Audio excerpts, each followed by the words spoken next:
Leçon 12. S'agit-il de guérison spirituelle? Écriture. Ésaïe 53, verset 4, 2 Corinthiens 5, 17, Ézéchiel 36, verset 26, Marc 9, 23, Matthieu 9, verset 27 à 30, Marc 5, verset 25 à 34, Matthieu 8, verset 5 à 10. Vérité fondamentale. Quand Dieu guérit, il le fait physiquement, mais par le biais de l'esprit humain ou du cœur de l'homme, où réside la foi. Regardons de nouveau un de nos passages clés dans Ésaïe 53. C'est un verset qui devrait être familier puisque nous l'avons étudié lors de leçons précédentes. Ésaïe 53, verset 4. Cependant, ce sont nos souffrances qu'il, Jésus, a portées. C'est de nos douleurs qu'il s'est chargé, et nous l'avons considéré comme puni, frappé de Dieu et humilié. Ésaïe 53, 4 affirme que ce sont nos souffrances qu'il a portées. C'est de nos douleurs qu'il s'est chargé.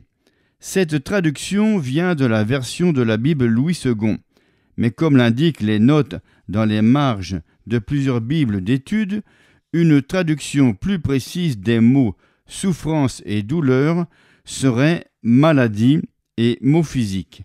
Du coup, ce verset veut dire ce sont nos maladies qu'il, Jésus, a portées. C'est de nos maux qu'il s'est chargé. C'est ainsi que le docteur Isaac Lizer a traduit ces deux mots hébreux dans sa traduction juive orthodoxe. Mais en fait, on n'est pas obligé de savoir quoi que ce soit à propos de l'hébreu pour comprendre ce dont il s'agit dans ce verset. On n'a qu'à lire ce que Matthieu a dit à propos de Jésus en citant Ésaïe. Il a pris nos infirmités et il s'est chargé de nos maladies. Matthieu 8, 17. Ensuite, nous lisons dans 1 Pierre 2, 24, lui, Jésus, qui a porté lui-même nos péchés en son corps sur le bois, afin que, morts au péché, nous vivions pour la justice. Lui, par les meurtrissures duquel vous avez été guéris. Pierre regarde en arrière vers le sacrifice de Christ quand il affirme « par les meurtrissures duquel vous avez été guéris ». Notez que « avez été » est au passé. Considérons ces deux versets ensemble. Il a pris nos infirmités et il s'est chargé de nos maladies et, lui, par les meurtrissures duquel vous avez été guéris.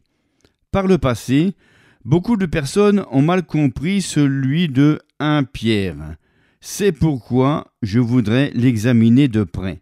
J'ai lu l'enseignement d'un érudit de la Bible, considéré remarquable, selon lequel 1 Pierre 2, 24 ne fait pas allusion à la guérison physique, mais à la guérison spirituelle, par les meurtrissures duquel vous avez été guéris spirituellement. Ce monsieur était supposé être expert en ce qui concerne les Écritures. Sans doute ne lisait-il pas la même Bible que moi, car selon 2 Corinthiens 5, 17, un pécheur n'est pas guéri spirituellement. 2 Corinthiens 5, 17. Si quelqu'un est en Christ, il est une nouvelle créature. Les choses anciennes sont passées. Voici, toutes choses sont devenues nouvelles. L'esprit humain de la personne perdue n'est pas guéri. Il est né de nouveau. La Bible explique que dès qu'on est en Christ, on devient une nouvelle créature. Les choses anciennes sont passées et tout devient nouveau. Ainsi, 1 Pierre 2, 24 ne fait pas allusion à la guérison spirituelle. Dissiper le mythe de la guérison spirituelle. Quand on y réfléchit, on se rend compte que la Bible ne fait pas mention de guérison spirituelle. Ce concept a vu le jour quand des psychologues ont été sauvés et remplis du Saint-Esprit et ont essayé, par la suite, de mélanger la psychologie et la parole. Ils étaient bel et bien nés de nouveau et remplis de l'Esprit, de merveilleux chrétiens sincères, mais ils sont tombés dans la confusion. Car quand le corps est guéri, on est guéri d'une maladie ou d'une infirmité. On ne reçoit pas de corps nouveau, n'est-ce pas? Bien sûr que non. On a toujours le même corps qu'avant sa guérison. De même, si votre esprit avait été guéri, vous auriez toujours le même esprit, mais guéri. Mais ce n'est pas ce que nous enseignent les Écritures. La Bible affirme que si un homme est en Christ, il est une nouvelle créature. 2 Corinthiens 5, 17. Les choses anciennes sont passées et voilà, toutes choses, pas la moitié, deviennent nouvelles. Quand vous naissez de nouveau, donc, vous n'êtes pas le même esprit que vous étiez auparavant. Notez ce qu'Ézéchiel a prophétisé sous l'Ancienne Alliance. Ézéchiel 36, verset 26. « Je vous donnerai un cœur nouveau, et je mettrai en vous un esprit nouveau. J'ôterai de votre corps le cœur de pierre, et je vous donnerai un cœur de chair. » Dieu expliquait que le temps viendra où j'établirai la nouvelle alliance, et j'enlèverai ce vieux cœur de pierre pour mettre un nouvel esprit en vous. Ensuite, je mettrai mon esprit en vous. Voilà pourquoi, quand j'ai lu ce qu'avait écrit ce monsieur vis-à-vis de la guérison spirituelle, je me suis dit, si c'est vrai, alors Dieu s'est trompé en Oklahoma. J'ai mentionné dans une leçon précédente qu'une petite femme de 72 ans avait été guérie pendant une réunion en Oklahoma. Les meilleurs médecins de la région avaient dit qu'elle ne marcherait plus jamais. Elle était en chaise roulante depuis 4 ans. J'avais mis ma Bible sur ses genoux pour qu'elle lise 1 Pierre 2, 24. 10 minutes après, elle sautait partout, guérie. Si ce verset fait allusion à la guérison spirituelle, Dieu s'est trompé. Il aurait dû la guérir spirituellement, mais il l'a guérie physiquement. Gloire à Dieu. 1 Pierre 2, 24 signifie ce qu'il dit, par les meurtrissures duquel vous avez été guéris. Il s'agit de la guérison de notre corps humain, pas de notre esprit. Il n'y a qu'une seule façon de qualifier la guérison divine de guérison spirituelle. C'est de se servir du mot spirituel pour décrire l'œuvre de Dieu. Quand on parle de guérison divine, c'est Dieu qui guérit votre corps, et il est esprit. Jean 4, verset 24. Dans ce sens-là, on peut dire que la guérison divine est une guérison spirituelle, mais nous ne parlons pas ici de la guérison de l'esprit humain. En d'autres mots, la guérison divine ne fait pas allusion à la guérison spirituelle, tout en étant spirituelle, puisque l'on est guéri par la puissance de Dieu. La vraie guérison spirituelle, en transmettant la puissance de guérison divine tangible, il m'est arrivé d'imposer les mains aux gens et de ressentir la puissance de Dieu entrer en eux, pour ensuite en sortir. Pourquoi? Parce qu'ils ne s'en sont pas emparés. Cela se passe d'habitude quand les gens essaient de recevoir la guérison par leur intellect. Mais la guérison divine n'est pas quelque chose d'intellectuel. On ne peut pas être en contact avec Dieu par son intelligence, car il n'est pas intelligence, mais esprit. Quand l'homme guérit, et il peut le faire, que vous vous en rendiez compte ou pas, il doit le faire soit par le biais de son intelligence, soit par ses sens physiques. Mais quand Dieu guérit, il le fait à travers l'esprit de la personne. Permettez-moi de vous expliquer. Dieu est en contact avec nous par notre esprit, plutôt que par notre intelligence ou notre corps, puisque, comme nous l'avons déjà dit, il n'est pas intelligence, il n'est pas non plus un homme. Nombre 23, verset 19. Bien qu'il ait un corps spirituel dans le monde spirituel, comme les anges, Dieu n'est pas un être physique, il est esprit. Il est donc en contact avec nous à travers notre esprit, tout comme nous le sommes avec lui à travers notre esprit. Or, quand Dieu guérit, il le fait physiquement, mais à travers l'esprit humain, car il guérit les gens par leur foi, et la Bible nous dit que la foi vient du cœur, de l'esprit humain. La guérison divine n'est donc pas mentale, comme le prétendent les enseignants en métaphysique de la science chrétienne, de l'unité et d'autres. Elle n'est pas non plus purement physique, comme beaucoup dans le corps médical voudraient nous le faire croire. Elle est spirituelle, mais seulement dans le sens où elle requiert la foi dans la puissance de Dieu, comme le proclame la parole. Je l'ai vu à maintes reprises.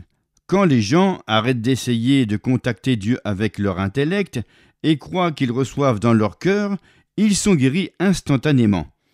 Il faut croire qu'on reçoit de Dieu par la foi, et la foi vient du cœur. Romains 10, verset 10. C'est du cœur que l'on croit. Marc 9, verset 23. Jésus lui dit « Si tu peux, tout est possible à celui qui croit ». Un homme s'est approché de Jésus en courant, dans Marc 9, lui racontant que son fils était possédé par un démon qui le jetait dans l'eau et dans le feu. Les disciples n'avaient pas pu le délivrer. Aussi, le Père supplia Jésus. « Si tu peux quelque chose, viens à notre secours, aie compassion de nous. » Verset 22. « Si tu peux croire, lui répondit Jésus, tout est possible à celui qui croit. » Verset 23. Remarquez que Jésus a commencé tout de suite à influencer l'homme dans sa façon de croire, dans son esprit. Il a inversé l'appel à l'aide du Père en notant qu'il n'était pas question de ce qu'il, Jésus, pouvait faire, mais de ce que lui, le Père, pouvait croire. Si tu peux croire, tout est possible. De la même façon, Jésus a souligné la foi à maintes et maintes reprises pendant son ministère. Lisons, par exemple, les récits de ces guérisons des 2 aveugles dans Matthieu 9, de la femme atteinte d'une perte de sang dans Marc 5 et du serviteur du centurion dans Matthieu 8. Matthieu 9, versets 27 à 30. Étant parti de là, Jésus fut suivi par 2 aveugles qui criaient « Aie pitié de nous, fils de David !» Lorsqu'il fut arrivé à la maison, les aveugles s'approchèrent de lui, et Jésus leur dit « Croyez-vous que je puisse faire cela ?»« Oui, Seigneur, » lui répondirent-ils. Alors il leur toucha les yeux en disant « Qu'il vous soit fait selon votre foi. » Et leurs yeux s'ouvrirent. Marc 5, versets 25 à 34. Or, il y avait une femme atteinte d'une perte de sang depuis 12 ans. Elle avait beaucoup souffert entre les mains de plusieurs médecins, elle avait dépensé tout ce qu'elle possédait, et elle n'avait éprouvé aucun soulagement, mais était allée plutôt en empirant. Ayant entendu parler de Jésus, elle vint dans la foule par derrière et toucha son vêtement, car elle disait « Si je puis seulement toucher ses vêtements, je serai guérie. » Au même instant, la perte de sang s'arrêta, et elle sentit dans son corps qu'elle était guérie de son mal. Jésus connut aussitôt en lui-même qu'une force était sortie de lui. Et, se retournant au milieu de la foule, il dit « Qui a touché mes vêtements ?» Ses disciples lui dirent « Tu vois la foule qui te presse, et tu dis « Qui m'a touché ?» Et il regardait autour de lui pour voir celle qui avait fait cela. La femme, effrayée et tremblante, sachant ce qui s'était passé en elle, vint se jeter à ses pieds et lui dit toute la vérité. Mais Jésus lui dit « Ma fille, ta foi t'a sauvée. Va en paix et sois guérie de ton mal. » Matthieu 8, versets 5 à 10. Comme Jésus entrait dans Capernaum, un centenier l'aborda, le priant et disant « Seigneur, mon serviteur est couché à la maison, atteint de paralysie et souffrant beaucoup. » Jésus lui dit « J'irai et je le guérirai. » Le centenier répondit « Seigneur, je ne suis pas digne que tu entres sous mon toit, mais dis seulement un mot, et mon serviteur sera guéri.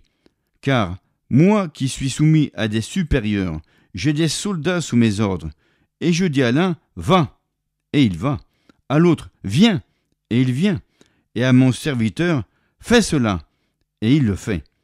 Après l'avoir entendu, Jésus fut dans l'étonnement, et il dit à ceux qui le suivaient « Je vous le dis en vérité, même en Israël, je n'ai pas trouvé une aussi grande foi. » Ces individus qu'ont-ils tous en commun?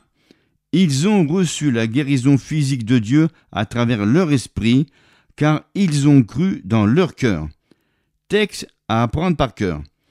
Car c'est en croyant du cœur qu'on parvient à la justice, et c'est en confessant de la bouche qu'on parvient au salut, selon ce que dit l'Écriture. Romains 10, verset 10.